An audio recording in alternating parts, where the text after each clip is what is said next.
I was so thrilled when Debbie Childress said she was going to come into the show. And we've had a time today, though. We scheduled it last week, and Debbie wasn't up to par. I think the old changing of the seasons got her, and she's feeling better. And then she had a surprise guest come through. She and her husband have served in the ministry, but also one of Jeannie's really close, fun, I would say friend, bottom line. So let's bring Debbie in. You're going to love her. Here she is. Hey, girl. Had a little problem with my lighting here, but I think we got it all right. So I can at least you can see my face. That was so funny. Enough that you can't see the wrinkles. Oh, girl. Woo. The battle of the wrinkles and the battle of the sagging and the aging. It's that time of life. I know it. Well, gosh, I'm just so thrilled, and I've loved getting to know you. And Al McCree and I were going back and forth on fun people to invite, and you were like number one on the list. Yeah. So I said, I got to get Debbie. So tell me now, you and I talked a little bit. You have relocated. Tell us about where you were and where you are now. Well, I'm actually back home. We left Leeds, Alabama about 40-something years ago for my husband to go in the ministry. And we've lived in Louisiana and Florida and Georgia and Tennessee. And now we're back home in Alabama. And just a lot of things happened in the last few years. Tim has had a lot of health issues in the last few years. And most recently had a knee surgery that did not turn out well. And spent about a year really in pretty bad shape. He got an infection from it and had to go 12 weeks without a knee at all. And so during that time, I had to become a nurse and do IV antibiotics every day. And so after all of that, and then he had to repeat the surgery. And so he just never bounced back from it. And so he was 68 at the time. And so we just decided it was time to retire. And so since then, he's come a long way since then. He's feeling much better, but it was just, getting out of the stress of working full time and being able to relax more. And so he's doing real well now. And so we decided to move back home. And a couple of years ago, my mother had a nosedive physically too. She's 95. And so Debbie. Wow. Yeah, that's 95. Really 95. Girl, go on. Yeah. And so she was in an assisted living center, and she got to where she didn't need that. And it was costing a fortune. Yeah. And so for me, it was easier to just have them both in the same house. And so we moved back here, and she moved back with us, and we found a little house that's perfect. She's in the front part of the house. We're in the back part of the house. And so it works really well. And so it's been a whole lot easier on me. Well, there just comes a time in life. I was visiting with a friend of mine yesterday after after church, and he was talking about his mama. So it's really worked out well because hers is more balance issues and just making sure she's on so much medication that it's easier for me to be here and maybe I can watch that a little bit closer.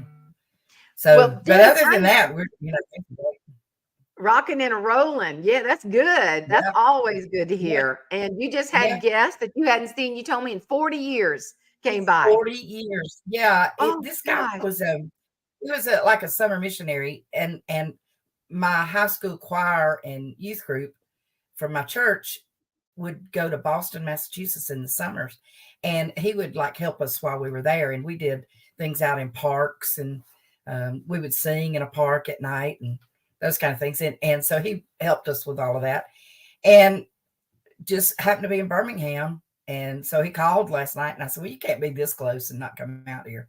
So he came out and spent the morning with us. It was great to see him catch up with everything. Well, I know you love to speak, and people love to hear you speak. And I already asked you this on the before we started recording. So of all the material that you have that is so funny, because I've heard some of it, can you tell us your absolute favorite bit to share or story? Well, if I tell my favorite one, it would take too long. It would take most of this interview because it's about 15 minutes to tell that story. But I'll tell you one of the most recent ones that happened. Most of my stories, in fact, my husband Tim was telling our guest that few minutes ago. He said, she's done most of her stuff because of me. He said, I'm most of the material. And he is. He makes it so easy. But he just does stuff, and it's just naturally funny. It's kind of like Jeanne with left brain, but Tim's not left brain. He's just always into stuff. And one night we were sitting there, and our kids were going to be coming over the next day for lunch. And I have, when we all get together, it's about 17 of us. And so I was going to have hamburgers and hot dogs, and I realized I didn't have enough hamburger meat. So this was about 10 o'clock on a Saturday night. And I said, we're not going to have time to go get this tomorrow because we've got church in the morning, all that. And I said, let's just order it and have them deliver it. And I said, if we go ahead and get it delivered, we can pay a little bit extra and get it delivered tonight. And this is about 10 o'clock already. So he was sitting in the chair, and I said, just order this for me. I said, go ahead and order this. I said, order 6, I get the hamburger meat in those 1 pound tubes, Yeah. And I said, get 6 of those. I need 6 pounds of that. So get 6 of those. And then if I don't use them all, I can just put them back in the freezer. And I said, and by the way, I need some toilet paper. And so he said, okay. So he ordered 6 of those. It was supposed to be there in 2 hours. He said, if it's not $100, you got to pay extra for delivery. I said, that's all right. It's worth it to me. Not have to get it tomorrow. So we sat there. A couple hours later. By this time it's midnight, and the doorbell rang, and I went to the doorbell, and I got the groceries and brought them in. And by this time he was asleep in his chair, and I started to pull the groceries out of the bag. And the first bag I pulled out, it was a 5 pound tube of hamburger meat. And I thought, well, maybe they didn't have the 1 pound. And so then the next one I pulled out another 5 pound chub of hamburger meat. I kept going, and I thought, I'm gonna have 30 pounds. And so by the time I finished, I had 30 pounds of hamburger meat. And so I thought, what has he done? So I yelled in there. I said, did you? I said, let me just ask you a question. When you ordered this, did you just look at the pictures, or did you read the text? He said, I just looked at the pictures. And I said, you ordered 6 5 pound tubes of hamburger meat. I have 30 pounds of hamburger meat. Oh, and toilet paper. So later on, we got to bed, and I laid there, and I started thinking about that. And I thought, that is hilarious. And I started laughing. And I was shaking the bed. I was laughing so hard. And he said, what are you laughing at? I said, I was just thinking, what in the world did that delivery driver think when she pulled up here with 30 pounds of hamburger meat and toilet paper at midnight on a Saturday night? Well, we laughed about that for a few minutes, and then a few minutes later, I started laughing again. And by this time, he was asleep, and he said, what now? Just get a little aggravated. I said, I was just thinking, did it never dawn on you the price was a little bit more than you thought it was going to be for 6 pounds of hamburger meat? He said, yeah. He said, I did. He said, I thought that was a little bit more than it should have been, but I knew we were getting toilet paper. And I said, why would toilet paper make that much difference? So we laughed a few minutes more. And then later, I really got tickled.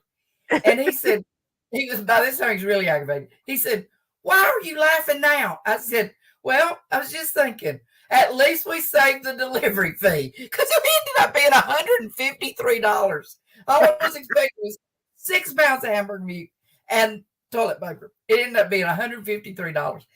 Oh my God. Oh, and if I get tickled, I start coughing. So this crud is never going away. I'm determined it's never going away. Oh, honey, it just hangs around, and you can't get rid of it. It does. Like, old drawers, they just keep popping back up. Yep. That is so funny. I don't know what it is about men. I mean, that's life with them. Well, I have your husband kind of sounds like mine. Somebody told me the other day, I was complaining about men not listening. And this man had the audacity to come up to me and say, their ear canals are smaller. I said, excuse me? Your ear canal is smaller? That's scientifically proven. I guess it's because we bombard them. Maybe so. I think they tune us out. But, last year we had planned a trip, and we had pushed it so many times because of COVID. And finally it was going to happen. And I told Thomas, I said, look at your passport. And be sure it's still valid Yeah. 6 months after we Yeah. return. Oh, I'm fine. I'm fine. Yeah. Well, on Tuesday, we were going on Friday. I mean, he's a good, godly man. He would never say wordy dirds. I Yeah. heard, uh-oh. That's all I heard. And I knew that uh-oh. Because that's not a regular uh-oh. That is Uh-huh. a bad That's a uh-oh. panic. Oh, Yes. yeah. And his passport had expired. And I mean, I just stared at him. And then he got kind of sentimental on me because I named him. He said, "Now Yeah. I want you to go." I said, "You want me to go? I am Uh-huh. going, and I'll send you a Yeah. postcard." Right. So he ended up how skin of his teeth going to Atlanta, spending the night, Yeah. coming back Thursday, and we left Friday morning. I Wow. thought, oh my, I mean, I was just wringing my hands. I I said, can't "You believe you call can get it me." that fast. Do what? I I can't know. believe you got it that quickly. I That's know. unheard It was a of. miracle. Yeah.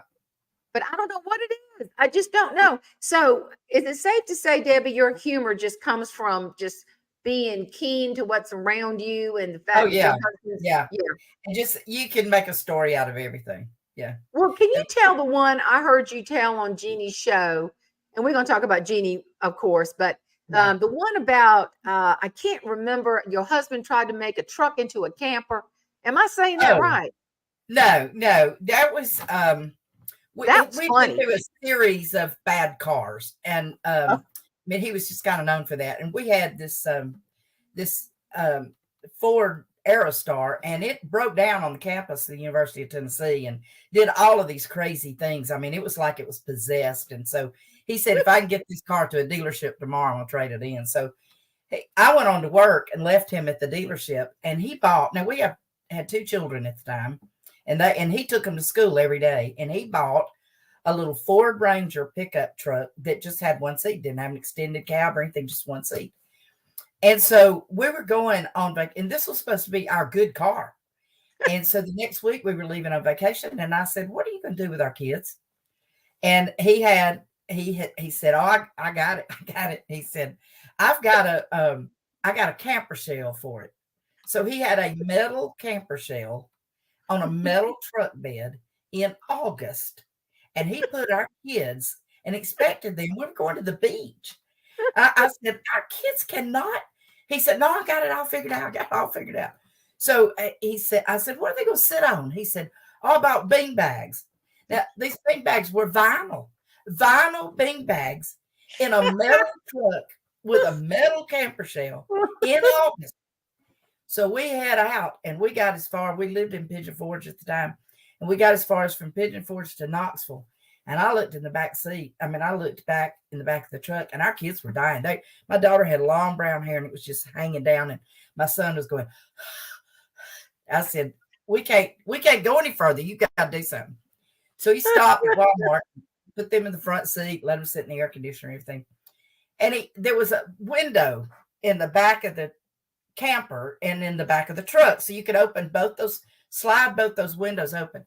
So he came out, and he had a dryer vent, like for a clothes dryer, and duct tape, and he duct taped that dryer vent to the air conditioner, and then put that thing through and about Chattanooga. I got the nerve to look back at my kids, and when I looked in the back, they were going, "Give it to me!" They were fighting over this thing.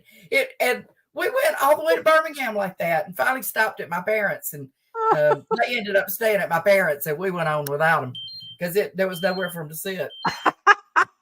Well, this sounds like a Chevy Chase travel comedy. It is. That is life with traveling with them. You never know. Oh, But that's how it was. After a while, it started getting condensation. It started dripping down on us. We had to tape it up because it was awful. It was awful. But that was Oh a my great gosh. idea. Listen, honey, only in the South. I'm just Only saying. in the South. Yeah. That is And so you know what? normal. Somebody has come out with that now. It's called a noodle. It is an invention now. It's called a noodle. And you can buy them in the store. They're like $30 now. And Oh I said, why didn't we think of that? golly, don't you know that patent would have been really nice to have? Exactly. Yeah. Good I mean, Lord. thought once about suing him and see if we can get some money on that. What, that was us. We had that idea first. Yeah, Oh my gosh. he really did. He was a genius, and we just didn't know it. Oh yeah. Oh, I'm telling you what, that is so funny. Can you Yeah, imagine? Oh, Lord, I yeah. wish you could recreate that. That would be just hilarious. Oh, it would You know, be. Yeah, I have no just desire to a recreate picture. it. Neither do my kids. Yeah. No. Right. Do not No tell that recreation. story. No That's recreation. hilarious. No. I tell my kids, I said, that's just too bad. I'm Yeah, going to use y'all and you do not get royalties because I gave birth. Okay. that's That's exactly enough. right. Yeah, yeah, Yeah. Y'all don't get royalties. You might get yeah. a little I or something. got some stories about them too. Yeah, yeah, Oh yeah. My son is a constant yeah. bevy. I Oh remember when yeah, yeah, we have a little private school up here and it's so close to the house. We were always late, but I yeah. remember so many times the teachers would come out and complain. And, of course, your relatives in the small town are your Oh yeah. teachers. Oh, Of that's a course. Yeah. mess. And they just stare at me and go, he made a 38 on his Shakespeare test because of Connie, she lives right over here. And I said, Bless his oh, is it out of heart. 40? Oh, no, it's not out of 40. 38 is failed. She said, let me read the question to you. And she got the paper and she said, name Shakespeare's three brothers. Holmes wrote down Huey, Louis, and Dewey. Well, Debbie, I thought it was a scream. Yeah. I want to Yeah. go, yes. And that's not funny, Jane. I said, it might not be funny to you, but honey, that's going in my next speech. My son, we were going down the road when we lived in Pigeon Forge. We were going down the parkway. There's a fortune teller that's right there on the parkway in Pigeon Forge. Her name's Madam Day.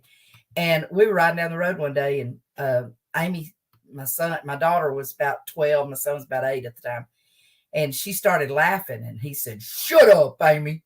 So I knew she knew something about him. And I said, what'd he do? She said, he called Madam Day. I said, he did what? She said, he called Madam Day. And I said, why in the world would you call Madam Day? And he said, well, when she answered, I said, did you know I was going to call you? I've never been so proud of him in my life. I thought that was awesome. Well, Debbie, so which tree did that apple fall from? Exactly, not very far. Honey, nope. I bet your husband's funny too, isn't he? Generation after generation. Oh yeah, yeah. And my kids are both just hilarious. They're both just hilarious. And now I'm getting a lot of material from my mother living here too. My husband has been in ministry for 40 years. And the first Sunday after he retired that we were living here and going to church with her, we started out the door to church, and she looked at my husband, who's been a minister for 40 something years, and she said, did you remember your Bible? Said, yes, he's got his Bible. He knows that. And I heard her at church. I heard her ask somebody, have you seen the kids? The kids. We're almost 70. Oh, y'all. Kids. Oh my God. Talking about us. Have you seen the kids? Well, listen, my mother rewrote the Bible. She didn't know scripture, but she just pretended she did. She told me, she said, when I got married, she said, what's in the Bible? It said, and she quoted it, for every headache you have, there is a woman out there with an aspirin in her pocketbook. So you better be a good wife and take care of your man. It ain't in there, but it probably should be. Yeah. She swears that's somewhere in the Bible. I said, Mama, I mean, some version of it. So tell me about how you got acquainted with Jeanne and that whole journey with Jeanne, because she was crazy about goodness. You. Back in the late 90s, I was my husband was on staff at First Baptist Pigeon Forge, and we lived there, and so I worked at a hospital in Knoxville at the time, and the hospital asked me to be the chairman of the United Way drive, the United Way campaign for the hospital. And so they sent me over to the University of Tennessee to a luncheon for the Knoxville area kickoff for United Way. And Jeanne was the speaker that day, and I'd never heard her. She was very good friends with the women's athletic director at UT, and she had asked her to come and speak. And this was when Jeanne was first getting started with, doing a lot of her speaking and everything. And she told the baton story.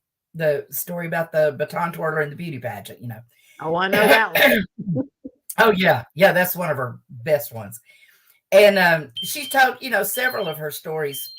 Hang on. I turned my phone off, but that is my glucose alarm going off, but I'll be fine. Well, Lord, don't pass out on us now.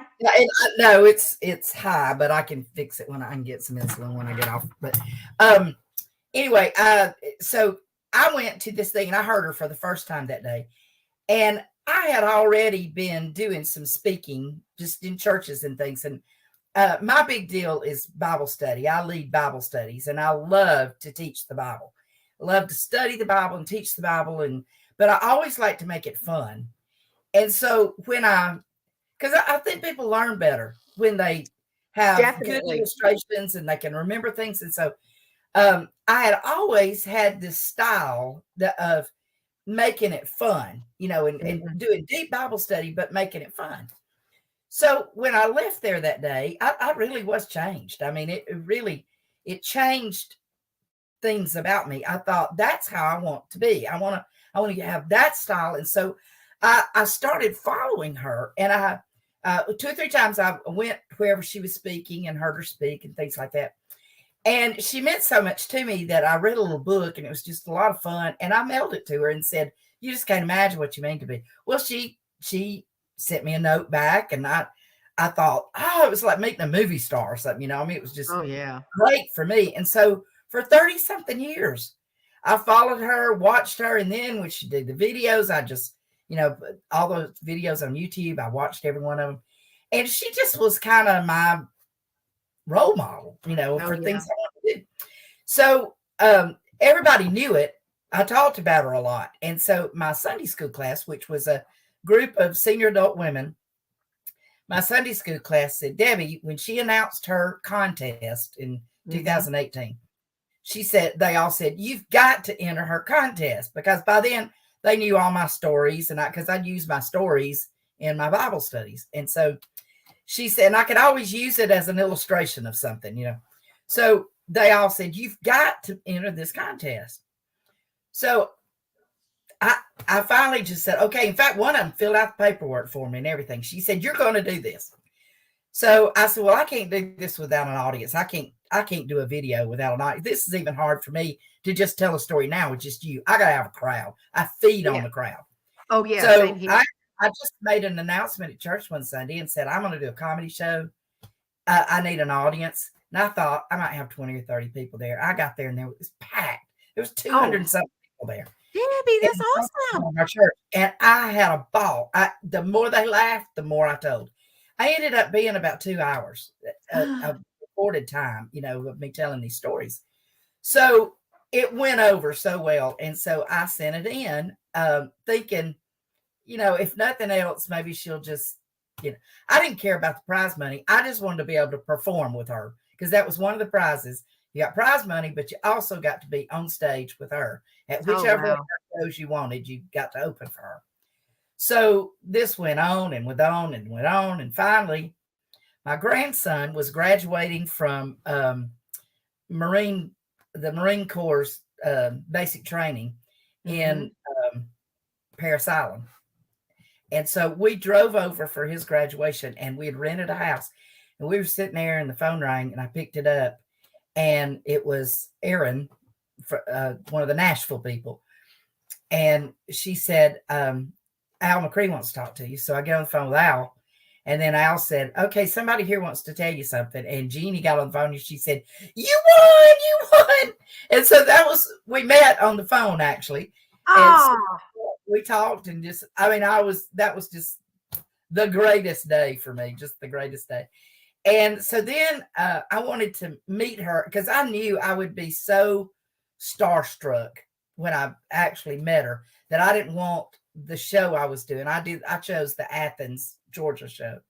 And I didn't want that to be the first time I actually met her, because I knew I was going to be starstruck. So I drove to Charleston. And I saw her in her show in Charleston. That's where I got to meet her. She took me back to her dressing room and I felt like a queen. She introduced me to the crowd that night. And then after, we went out to dinner. And from then on, we just got to be friends. And Oh, then of course saw her again in Athens, and then went over to her house for one of her back porch shows, and it got to where we talked about once a week, and oh, Debbie.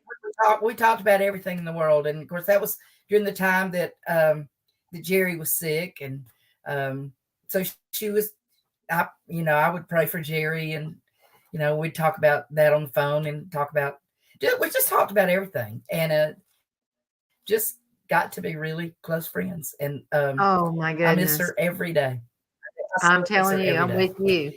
Just one of these, I have a hard time wrapping my head around it. I do too. Huh? I I'm sorry. remember when I got the phone call and I couldn't believe it. Yeah, yeah. I was speaking at a church in Huntsville, Alabama, and staying in a hotel there.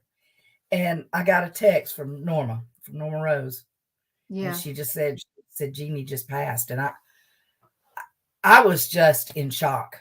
I mean, Yeah, just I in think shock. we Nobody all was. were. Yeah, Yeah. and so I And I immediately. love that Norma Rose, honey. Isn't she the Oh, best? wonderful! I just And I'm love gonna her. try to get her on here. I don't. The You problem have is, to. I know she's not technologically savvy. No, she's not. You'd have well, Patrick could help her.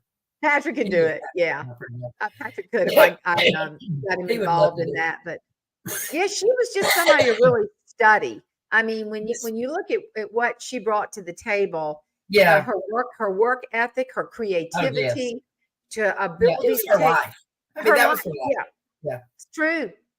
And I love and it. if you're gonna do it at the level where she was, it has to be your life. It really does. And You are so so, right at that. It's got to yeah, be a 24/7 yeah. passion.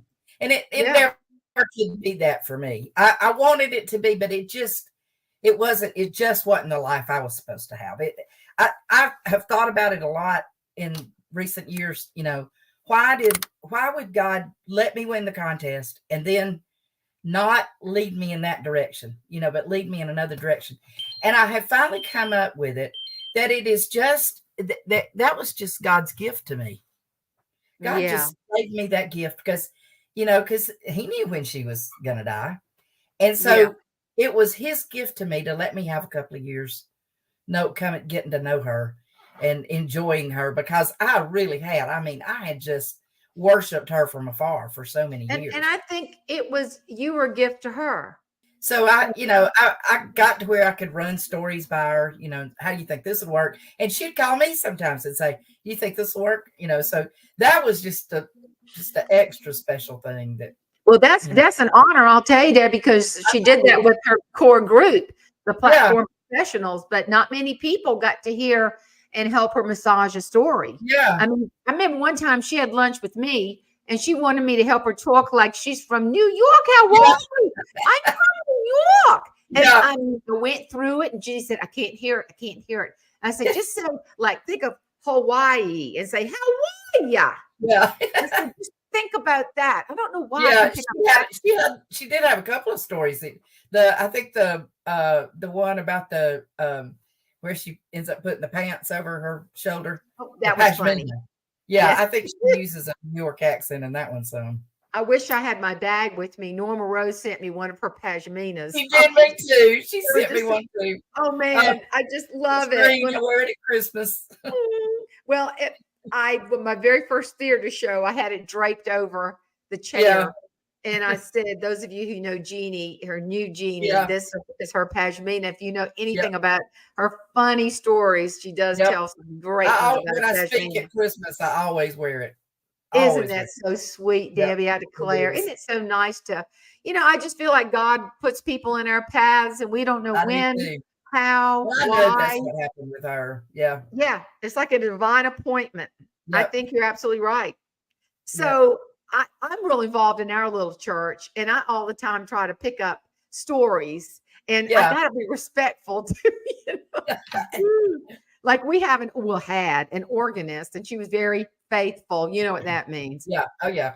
Oh Yeah. no, They're all the time. she not real able to master the keyboard, but faithful. Yeah. And we had a minister that came in. We're a United Methodist, and we warned him because he was musical. We said, we have this organist. We're just going to prepare you. Yeah. Like with it. Go So warn you ahead of first time. service, we were all in the choir room, and he looked at me and he said, "Okay, I get it. She's playing in unknown tongues. You cannot interpret what she just," and we just thought it was absolutely hilarious. But there's just so much great humor out there. Oh, And yeah. if you just Yeah. churches seem to be probably prime to pick Yeah. up funny bits. I literally, this is the gospel truth. I literally had a little old lady in our church. I was in the bride's room at the church in a little private bathroom. And it was so small that I just turned the light on one wall and then backed up and started, getting ready to use the bathroom, backing up. And I sat down on this woman. She was sitting on the commode with the lights turned out. And I sat on this woman. And as I sat down, she said, "Ooh, honey." I jumped up and turned around. I said, "What are you doing in here in the dark?" But I was telling my son about it later, and he said, "You got to get a beeper on that thing, Mom." Beep, beep, back it up. But I mean, when you have stuff like that happen at church, you have to tell it. I mean, it's too good not to tell. That's the thing. No matter where you go, no matter what you're involved in, you can find a funny story. And what I was saying was, Tim says by the time I tell it, it's not true anymore. I do have to embellish it a bit. I know Thomas always calls me into question. He'll say, "That's not how it happened." I said, "Hush. It is now. Tell you to write books and talk. So you zip it." That's how myself saw it. Yeah, I'll see Tim sometimes in the audience going, like, "What?" Oh, listen, and there are times when my husband, he's so straight, and he's just thinks I wouldn't dare say left brain, but I tell you the truth, he thinks like in a left brain way, and it just cracks me up when he'll come up with stuff, and he'll say, "Oh no, Tim's constantly like me." Yeah, he's funny too, but he just good stuff he comes up with. Yeah, I know. I was going to tell you that when the spring comes, and our church has this dental molding, and the wasp hatch. It's the hatching of the wasp. Wow. And they, some people are deadly allergic to wasps. Yeah. Yeah. And I mean, you'll see people going like this and going like this. It looks like they've been possessed by the Holy Spirit, doing like this. Yeah. And we have an older woman in the church, and her mission, so help me, is to kill every one of them. I don't care what's going on. She rolls up that bulletin and pulverizes them. And half the time, oh my gosh, she's so elderly, honey, she can't see. And all of a sudden, you hear, and we all just get tickled. And people come to our church. They say it's like a comedy hour. Stuff happens. We had a bird in our sanctuary, and Tim is terrified of birds. There's not many things he's afraid of, but he is terrified of birds. And we had a bird get in our sanctuary, it would fly up in that balcony, and then it swoop down toward the pulpit, and he would dodge it, and everybody would just laugh because they knew he was so afraid of it. When you have stuff like that happen, you just have to laugh with it. It's just, to me, it's just God making life interesting, making it funny. We have this epic Easter service story where our preacher, bless his heart, he was new, and I'm telling you, my husband likes to, when I was expecting our first child and we had a hard time being in a family way, and he started talking about all this stuff at Easter, and we were all holding these tiny little candles in our house, in our church, rather, super old, and that thing was just burning down to nothing. And I'm going, because I was afraid we're going to burn the church. Finish this. One of the most of all people for this happen to, one of our little church members, I don't think he's been back, really. He blew on the candle, and it made it turn into like a Holy Ghost towering inferno. And everybody jumped on him and jumped on the flame and stomped it out. And I mean, it was, and then we had some guy playing Jesus, and he left his fake blood at home. So we went to the fellowship hall and put ketchup all over him. Yeah, it smelled like McDonald's, and then we had the little fire thing. Yeah. But I wrote that in one of my books, and it's called Easter Pageant That Went Wrong or something funny like that. But we had the tomb scene, and had this woman, and she was coming up to the tomb. She's playing Joanna, I think was her name, and she was coming up to the tomb, and so she looked inside, and she said, "He's gone." And then she was supposed to step inside to take another look, and when she did, the stage underneath, they had cut a hole so they could pass stuff up, and she said, "He's gone," and then she just disappears. I mean, it's like poof, she's gone. I always wanted to send that in to America's Funniest Videos. I always thought that would be so funny. Oh, I would. You can see people in the crowd going, "Where'd she go? He's gone." Yeah, you're gone too. Well, we went to an Easter pageant. It was like from the birth of Christ to the resurrection of Christ. And my children were so young, and we got there super early. And it was a beautiful performance, had a long runway. And it's like the nativity and then the cross, and all the stuff happened on the walkway, and everybody was going. I mean, it was a big deal in Lexington, South Carolina. And my little girl, Caroline, she was so little. And so, at that point when they're little like that, you're just germophobic. So here come the goats doing what goats do, little tiny droplets. And I turned my head, and it was, beautiful part of the whole service. And she scoops it up, all those little chocolates to the dog. And she said, "Mama, look, candy." And I went, I started screaming. It was terrible. It definitely did not add to the reverence of the moment. Yeah. I couldn't believe that child did that. I have such horror stories of directed plays with animals in them. Oh, don't you know? Yeah. Well, and so I just feel like in today's world, we have got to keep people with some levity. No disrespect meant, but when you can find some levity in any situation. I mean, I've got funny funeral stories. I've got a story about a friend of mine, and I didn't actually witness this, but my good friend Betty did, because she does funerals, and she's 90-something years old, honey. She still does funerals. It's amazing.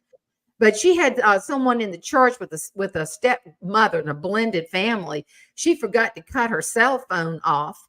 And Betty said she opened the casket for the final viewing, and everybody was real emotional. They loved this older mama that had passed, and the blending.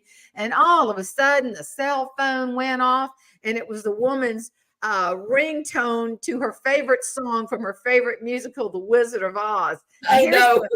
Oh, honey, here's the casket opening. Everybody hears, "Ding dong, the witch is dead. Wicked witch.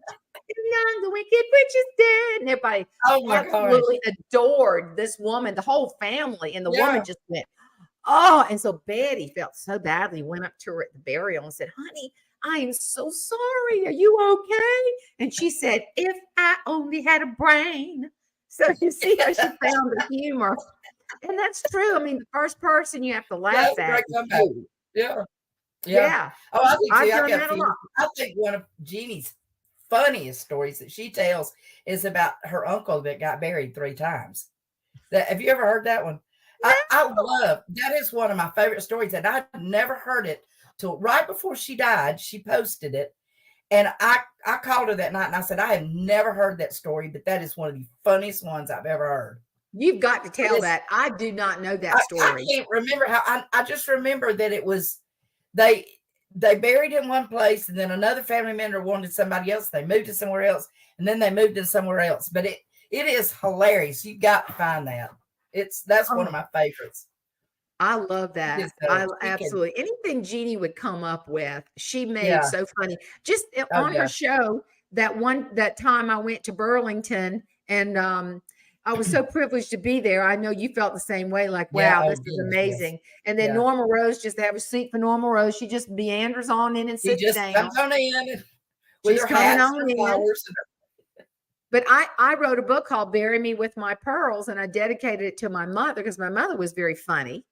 And that triggered a story in Jeannie about her aunt's ruby ring. Do you remember Yeah. that one? Yes, I've heard that story. Yep. Oh, and she just told it impromptu, and I Yeah. was in hysterics listening.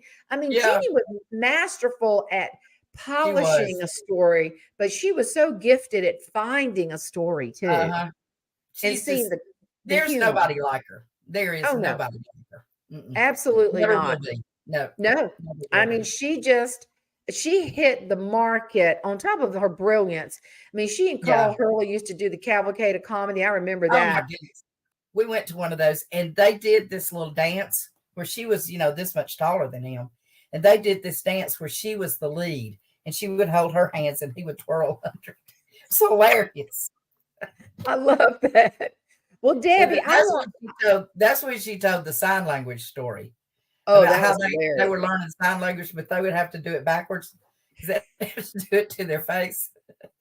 That's one of my favorites too. Oh, I tell you what, she is just if anybody, I had a Pat Dwyer on. He said if you just put in the word humor or comedy, uh-huh. Jeannie comes right up because of Yeah. her. She was Oh, just yeah. Yeah. masterful with how she Yeah. could do all of that. Kind of that was kind of the direction that I feel God has led me is to tell those kind of stories, but combine them with the Bible study. And that was Yeah. just the direction that I really felt he wanted me to go. And so that's why I do more of that than I do of the comedy. But I still do comedy, but I'm doing it mostly in churches. Well, I'm tell now that you mentioned that, tell me one of your favorite Bible stories that you have a takeaway on a teaching opportunity from a funny story. Okay, my favorite one, I've got a couple of them, but my favorite one is the one where Lazarus is in the tomb and Jesus says, "Come forth," and Lazarus comes out of the tomb. And we have all of these years, we have pictured him coming out of the tomb, just sort of floating out, just we just picture it as being so beautiful. But it's not. He was bound from head to toe. So when I'm telling the story, I'll say, "Here's how he came out of the tomb." And I hop, I bounce out because that's the only way he could have come out of the tomb. He bounced out of the tomb. And the reason I know that is because Jesus immediately said, "Loose him, take all the bindings off of him," because he was having to hop out. Would you picture that? That's hilarious. I mean, You are right. it is. It's hilarious. I do a whole thing about Martha Stewart and Martha in the Bible. I have a whole thing about that and about how, this is how Martha was and this is how Mary was. And, and I use a lot of Martha Stewart stuff in it. And I talk about what a horrible housekeeper I am. And so I tell some of my housekeeping stories, of things that just stuff I've gotten into trying to, it's dangerous to clean house and cook. And I just don't do much of it. And so, I try to keep myself from doing that much. So. Well, speaking of that, we need to get you to our church because we're starting to get our women's program back up, honey. So that being said, I always put up a little a title, like a third down title, a third up, and put contact information. So share with us how to get in touch with you. It's Debbie Childers, DebbieChilders 1975 at Gmail. Okay. Debbie Childers 1975 at Gmail. How about do you have a website? I am working on it. I have one. It's just called Debbie Childers Comedy. It's I'm revamping it now, but you can still go there. It's got a lot of the videos and everything on it. And then I have a channel on YouTube's Debbie Childers Comedy on YouTube. Okay. And I also have a Debbie Childers Comedy Facebook page. Oh, perfect. Yeah. Well, honey, people love that. People love the and we're in the process of working on we also have a Bible study website, Facebook page called The Reality Group. Reality. Put the I in or you'll end up buying a house. For the last couple of years, I've been a caregiver mostly. So I am right now in the process of getting everything revamped to get back into doing more things. Well, that's just a season of your life, and you were where you were supposed to be. And now I'm ready to come out of it and do some more things. Good. So. Well, this is very timely then, so we can share all about your comedy and your Facebook and you're revamping the website, but still, I'm Right. sure if we just go to DebbieChildersComedy.com, it'll take us to the new site. Exactly. And people love Southern humor. Oh my gosh, people Oh, love yeah. Southern humor. Yep. I mean, I tell everybody it's like after church on Sunday when my grandmama would drive us to our kinfolk and say, meet your cousin Wee Wee and your Aunt Fanny. And I'm going, who are these people? Where'd they get their names? You know, one of the funniest things that I have found that I talk about is how Southern people act in a tornado. Southern people are crazy in a tornado. And I've got more tornado stories. I'll move this and say, looky there. I'll hold it now. Look like I'm some kind of window or something. But it keeps falling over and it get dark again. I'm gonna get you a ring light. I know I'm gonna have to do that. We need to do that.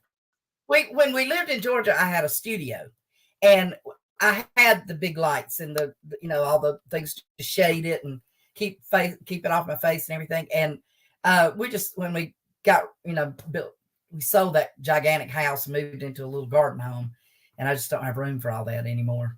But we do need to get some kind of lighting in here, so I can. But Debbie, I love this. Doing some podcast, and during COVID, when so many churches were closed, we both taught Sunday school every Sunday and did an online Sunday school lesson. And, had a lot of good response to that. So, we're gonna start doing some of that kind of stuff again.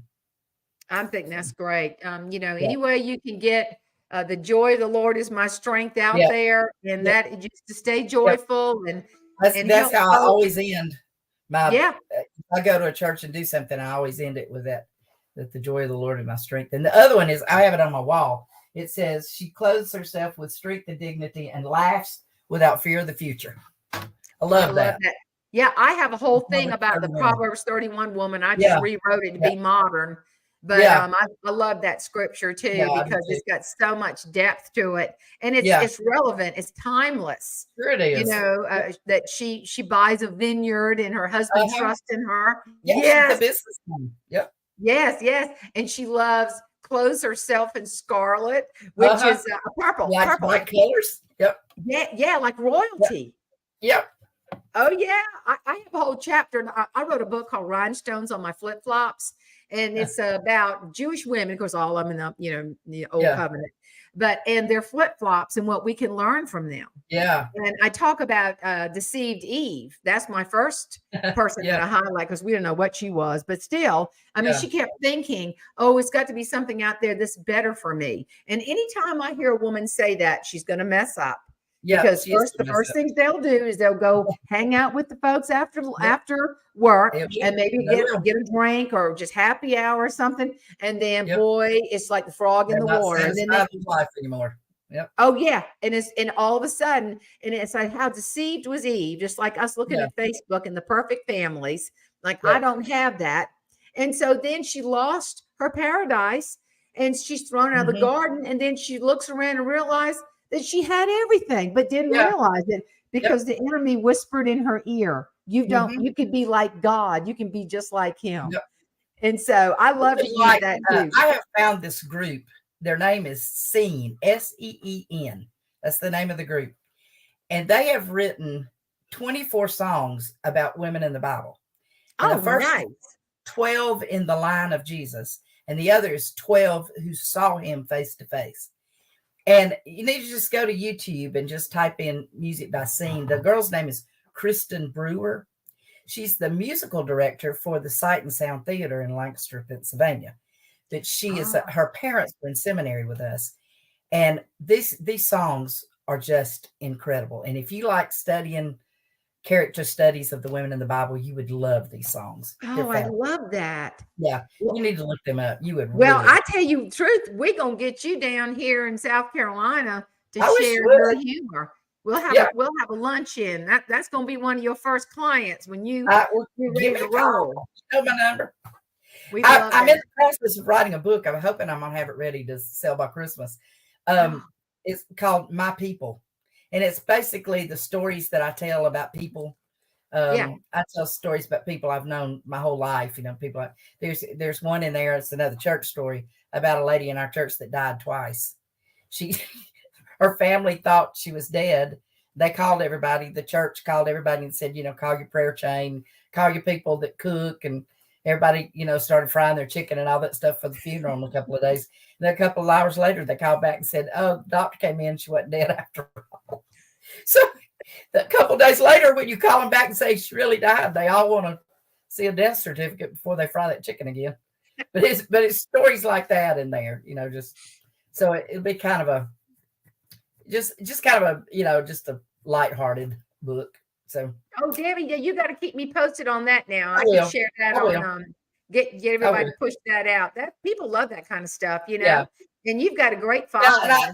Jeanne told me for a long time to do it, and I just never did get around to doing it. So. Well, you need to dedicate it to her somewhere. You're right. You're absolutely right. In her memory, and let Al know about it, and yeah, he'll love that. Yeah. I'll be sure to mention that on her page, and just get ready, because Jeannie's fans are faithful. They're great people, and all of them love to tune in. They're great. I've got a lot of them, still on my Facebook page. And isn't that amazing? The influence, and it just keeps on growing. Really and that's why really I started doing this. And this is not an easy thing to do, because I'll download this and I'll edit it slightly, and I try to do it live on Saturdays, and sometimes it works, sometimes it doesn't, but people are busy. Yeah.